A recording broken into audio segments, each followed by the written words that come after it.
there was a federal employee as well as Ms. Giffords involved in the shooting. Yes, sir.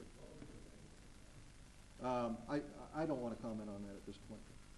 Yes, sir. There was a little confusion. Did you say that, well, we know that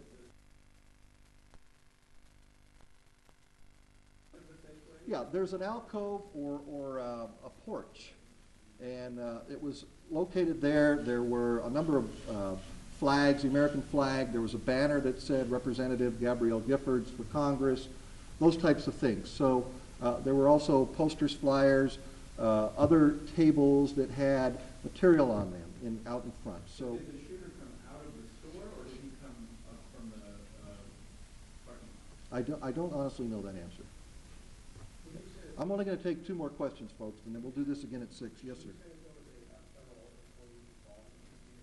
There was a federal employee who was very seriously injured. I'm not aware. I don't know that. Last question.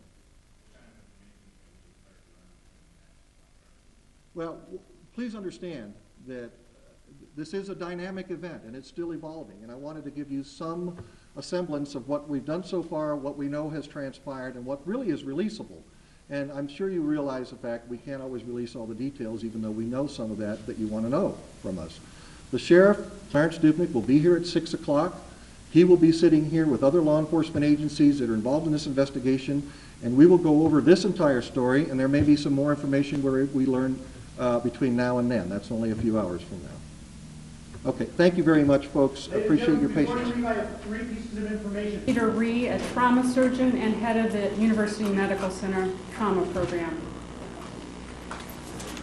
Hi, my name is Peter Ree. I'm the trauma director here at the University of Arizona. Thank you for your cooperation. I know this has been a catastrophe for a lot of people, and there's been a lot of people concerned about their family members.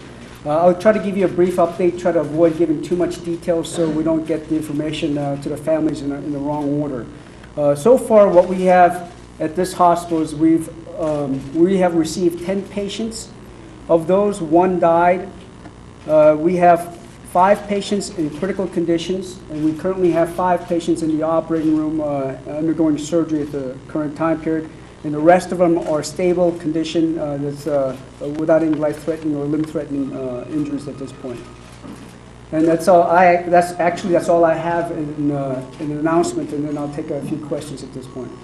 Can you clarify that? It's 10 patients, 1 dead, 5 critical, 5 operating room? Correct. So again, 10 patients that we have received at the current time period. 1 patient is dead here at the hospital. We have 5 patients in critical condition and 5 patients in the operating room right now undergoing surgery. Can you tell us if the Congresswoman is one of the deceased?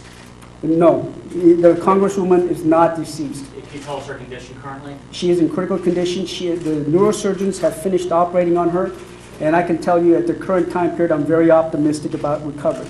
Can you tell us where she was shot and the extent of her injuries? She was shot in the head.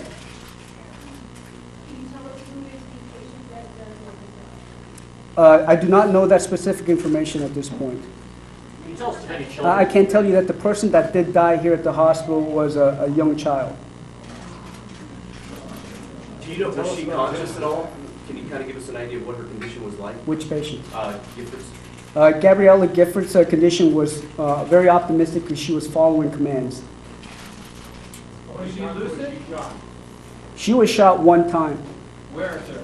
In the head, through and through. Front lobe, back lobe? Through and through from, I can't tell you right now for, obviously for forensic purposes, whether it's what direction. But she was shot through and through on 1 side of the head. It went through her brain. When you say optimistic, are you optimistic for full recovery? Is it too early to tell? We cannot tell what kind of recovery, but I'm about as optimistic as it can get in this situation. She's currently being operated on? Surgery has been completed. And what is the recovery like now? Where is she? She will go to our intensive care unit. Is she in a coma? Is she conscious? She's under anesthesia right now, so we don't know what it's going to be like for a while. What I'm anticipating is what her recovery is in the next 24 hours, which will give me a lot more information that I can portray to you and let you know what about her prognosis. Can you tell us about Judge Wood and his condition? I can't tell you anything specifically about any of the other patients right now except for Gabriella. Approximate age of the child? Can you give me an approximate age? My understanding was that she was about 9 years old. Can you tell us where she was struck? No. I'm sorry? Oh, that was the only child that came into our hospital. Okay, well, thank you very much. Thank you. Thank you. Mayor, could you join us, please? Thank you. Mayor Bob, walk up. This clearly is a grave tragedy for this community. It's a grave tragedy for the state of Arizona and for this country. I think this is the time for all of us to give our thoughts and our prayers for the victims of this tragedy that has just happened in front of us. I want you to know that what I have done is I've instructed our chief of police, that you're going to hear from in a moment, to give the absolute complete support to the sheriff's office who is conducting this investigation. They are the ones, the incident officer in charge of this tragedy. Our police department responsibility is for the citizens of the city of Tucson and for this university hospital. I'd like everybody to understand that the significance of what this means to all of us. To me, it really means to our country. I did have a chance to talk to Gabby's father as he came in. And I told him that this community and this region, this state, has Gabby's prayers and her thoughts in our hearts for her recovery. I'm very, very pleased to hear the doctor's report that she is still alive and fighting for her life. So those that are fighting for their lives, this is the time for us to really, let's say our prayers for a recovery. And for those that died today, they will not be forgotten. They are citizens of this country, citizens of Arizona and Tucson. With that, I'd like to turn the mic over to the chief of police that will go into the details of how we can best serve the sheriff's department in conducting this investigation. And I'll also tell you that you need to be sure, as media, that you have the collective information, not only from UMC, but from other sources to get to the total magnitude of this great tragedy. With that, I'd like to introduce our Chief of Police, Villasenor.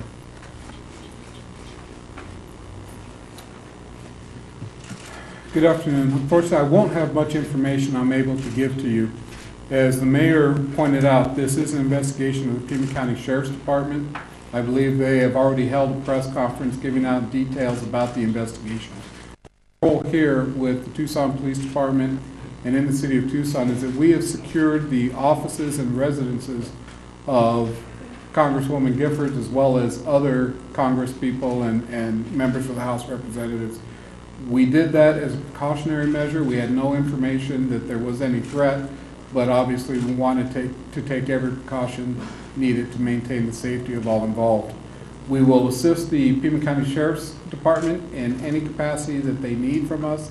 I've been in direct contact with Deputy Chief Castigar from Pima County Sheriff's Office, who's handling the investigation, and I've assured him that we are there to assist in any way possible. So there's really not much other information I can tell you other than I do stress and ask that you verify your information, because you have two different press conferences and you have different agencies involved. As far as the medical issues here at UMC and the investigation is with the Pima County Sheriff's Department. So thank you. Sheriff, who was involved here in this case? I'm sorry? Who was involved? Well, like I said, as far as here or up at the scene, it was Pima County Sheriff's Department and Department of Public Safety that handled the scene preservation and control of the scene and is still conducting the investigation. Here at the hospital, it was the Tucson Police Department with the assistance of the University of Arizona Police Department, as well as representatives from the Pima County Sheriff's Department to come down here to help conduct the follow-up investigation. Can you give us any information about the shooter in this case? No, I cannot. That has to come from the Pima County Sheriff's. My understanding from the Sheriff's Department is they do have one subject in custody, yes. What other representatives' homes were secured? I don't want to talk about that at that point. Right now, we just made an evaluation on who we needed to provide some security for, and we took care of that. Was it include state representatives? No, not to that level. Not to that level, just Federal level. Federal officers. Okay, thank you very Mayor much. Waltrip, can you tell us what the Congresswoman's father said to you, what you said to him? Well, he's in a wheelchair, and clearly he was overcome with emotion. He had the family members around him. He wanted to be with his daughter. He wanted to know where was the operating room, and we instructed police officers to escort him down to the operating room so he could be close at hand. And he was very appreciative that he would have a chance to be within a moment's notice of his daughter. And I think that's the problem. My understanding, her mother was here as well, so the family is gathered, and the family is by her side, and that's where they need to be. Mayor, you're cheering up right now. How emotional, how difficult is this day for you? Well, I think that there's not a person in this room, I don't think, that doesn't understand the emotion of losing our citizens in such a tragedy. And losing those citizens will not ever be forgotten. There are some people that have been injured that are near and dear to our hearts. We've lived with many of them. So it's a decent emotion, I think, to tear up when we lose people, and we have people fighting for their lives. So this is, as I said, this is the time for us to remember them, to thank them, put them in our prayers, and wish them the very best, because they're near and dear to all of us. Thank you very much. Mayor, can you confirm or deny rumors that a judicial officer was involved in today's shooting? I cannot do that. All I can do is really report on and understand what has happened here at UMC. And that's why it's essential that you put all this together. You need to get the information from the Sheriff's Department. You need to put that together, which is a little complicated, but you must do that. And as the good doctor reported, we know exactly what has happened here. But you need to put it all together from other sources. We're a bit unclear on how to get hold of the PIOs from the Sheriff's Department. Where is some people are having trouble reaching. I'm going to ask very well. I'm going to ask the chief to kind of go into what he knows about the Sheriff's Office press conference, which apparently was just held. Sir? Thank you, sir. Mayor, do you know they gave the last rites to the congresswoman? When the rabbi came over to talk to her? Is that correct? I do not know. We don't have any information on that. We don't have information on that. As far as for the Sheriff's Department, my understanding the press conference was held at the Westward Look. They will be having information, also I think another press conference tonight. So they will be putting out that information to all media outlets. Can you tell us if there's any reason to believe that there's anyone else out there at this point in terms of? We have nothing that the sheriffs have relayed to us to indicate that that's an issue, but obviously we take all precautions. So right now you think it's one shooter? Like I said, right now that's going to have to be answered by the Sheriff's Department. Chief, It's is something this we can't say. hospital on lockdown right now? Absolutely not. We have officers here to provide security, but there is no lockdown of any kind. Thank you all. Thank you, Chief. We have another speaker, President Shelton of the University of Arizona. Good afternoon. I'll be brief because you've heard from the key people so far. In addition to conveying our thoughts and prayers to all of the victims and their families, I wanted to take a moment to acknowledge the extraordinary work of the security people, whether of the county or the city, the UAPD, and in particular, the staff here at UMC, the physicians, nurses, all of the people who are involved in providing the kind of care that is unique to this facility. And so I just take this moment to acknowledge them and thank them for all that they have done, from Dr. Ree and all of his team. Thank you again for being here. I'm sure there'll be more information coming out.